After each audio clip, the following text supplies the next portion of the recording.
qui date de 1891 et qui a été tracé par un ingénieur civil français qui s'appelait Foch et qui montre dans cette carte qu'à l'époque, en 1891, il était de notoriété publique que le Sahara dit occidental était marocain. Il montre même plus que cela. On pourrait parler même, comme le disait Halal el-Fassi, hein, le Sahara oriental, les provinces orientales qui aujourd'hui sont algériennes et qui à l'époque étaient connues comme étant marocaines. La partie algérienne dit, oui, mais il y a un peuple sahraoui qui est colonisé par le Maroc et qui réclame son indépendance, ce qui pourrait parvenir à travers un référendum, etc. Et là encore, nous sommes dans l'illusion complète. Le Sahara, il n'y a pas de Sahraoui.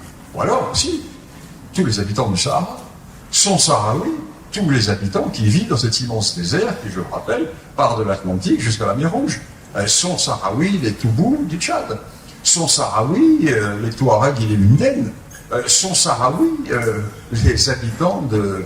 sont Sahraouis les Libyens qui habitent dans le sud de la Libye, sont Sahraouis les Algériens de Biskra, comme sont Sahraouis les Marocains. Donc, il n'y a pas d'identité humaine qui serait rassemblée autour d'un peuple sahraoui qui s'opposerait à une population marocaine et qui réclamerait son indépendance. D'autant plus que ces populations qui vivent dans ce qui est appelé le Sahara occidental sont des populations qui sont des populations bien connues, qui appartiennent à un certain nombre de grandes confédérations, leurs ensembles, les Guébat, les Tekna, etc., qui tous sont attachés traditionnellement au Maroc, dont les ancêtres fondateurs sont des ancêtres marocains, qui ont des parties importantes de leurs composantes qui sont dans le Maroc septentrional, dans le Maroc oriental, etc. Donc, l'idée d'un peuple sahraoui n'existe pas, et l'idée d'un État sahraoui non plus. L'histoire, la géographie, l'ethnographie ne vont pas dans ce sens-là. Il y a, si vous voulez, un postulat idéologique, mais la force de la propagande, la force de la propagande a fait que, pour certains, le postulat semble qu'il est une chimère. Une chimère, deuxième point de votre question, si le Maroc n'avait été colonisé que par une puissance, l'Espagne, la France, je n'aime pas parler clairement de colonisation marocaine, c'est pas l'Algérie, c'est un protectorat. Disons, si le Maroc n'avait pas été occupé par deux puissances, mais par une seule, l'indépendance se serait faite d'une manière unique. Et on ne parlerait pas de Sahara occidental. Parce que, imaginons que la partie qui est devenue le Sahara occidental ait été à l'époque du protectorat en 1913 entièrement sous l'administration française, l'indépendance de 56, le retour à l'indépendance de 56 serait fait du nord au sud. Et il n'y aurait pas eu de coupure. Le drame, c'est qu'il y avait deux administrations coloniales.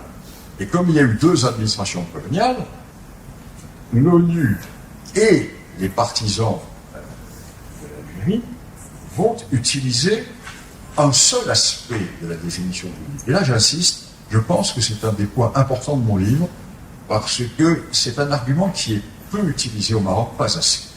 Et comme je le dis souvent, il faudrait vraiment que ce point-là soit approfondi par des juristes. Moi, j'ai fait du droit, j'ai été étudiant en droit à Assas, j'ai fait du droit, mais je n'ai pas la formation juridique suffisante pour véritablement approfondir cette notion qui est sans appel.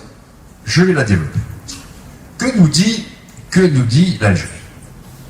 L'Algérie nous dit, et a raison, que l'ONU parle de l'indépendance dans les frontières des États établis d'après les anciennes provinces coloniales auxquelles ces États succèdent. On est d'accord? C'est le droit hérité de la colonisation. Les frontières héritées de la colonisation. C'est imparable. Oui, sauf que l'ONU ne dit pas exactement cela. L'ONU distingue deux types d'États. Les États nouveaux, dans lesquels et pour lesquels les frontières sont héritées de la colonisation, puisque ces États n'existaient pas avant la colonisation, et que c'est la colonisation qui les a créés à partir de ses limites internes. Donc c'est le cas d'une très grande partie de l'Afrique. Et parfois aussi de l'Asie.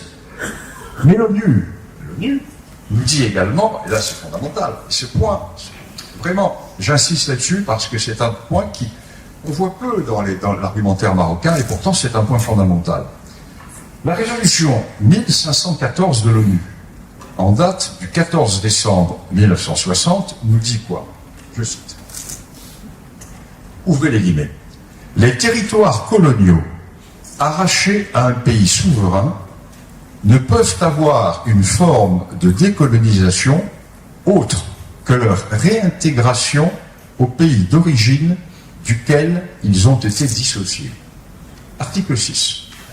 Si un État a été démembré par le colonialisme, il a le droit de recouvrer son intégrité territoriale après sa décolonisation. C'est clair. Parce que quand les Algériens parlent des frontières héritées de la colonisation, de l'intangibilité, ils font allusion à eux-mêmes, puisque l'Algérie n'existait pas avant 1962. Ça ne veut pas dire qu'il n'y ait pas d'histoire d'Algérie, attention, mais l'Algérie en tant qu'État n'existait pas. Avant 1962, c'était la France. Avant la France, c'était la Turquie. Avant la Turquie, c'était les principautés, ou c'était le Maroc. À l'époque, Israël Mohad, tout ça était marocain. Et tandis que le Maroc, lui, n'est pas un État nouveau, c'est un État qui existe, et comme je le dis chaque fois et je le répète, et c'est important à longue durée, quand Hugues Capet, qui est le premier roi capétien, est élu en 987 en France, la dynastie idrisside a déjà 170 ans d'existence.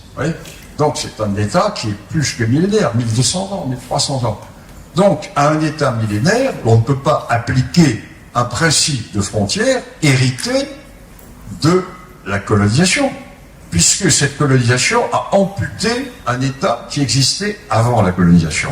Alors le problème, c'est que nous avons la confrontation de deux États, le Maroc avec son ancrage millénaire, et l'Algérie qui naît en 1962. Alors l'Algérie a raison de dire, dans sa logique, que les frontières doivent être les frontières héritées de la colonisation, mais le Maroc a encore plus raison en disant que ce n'est pas parce qu'il y a des États nouveaux qu'un État ancien doit accepter d'être amputé au profit de cet État nouveau.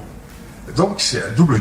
C'est un point important. Il faut vraiment que ce point juridique soit étudié à fond par les juristes marocains, parce qu'il n'est pas assez mis en évidence. Moi, je pense que c'est un point important de mon livre qui est donné à ce moment-là.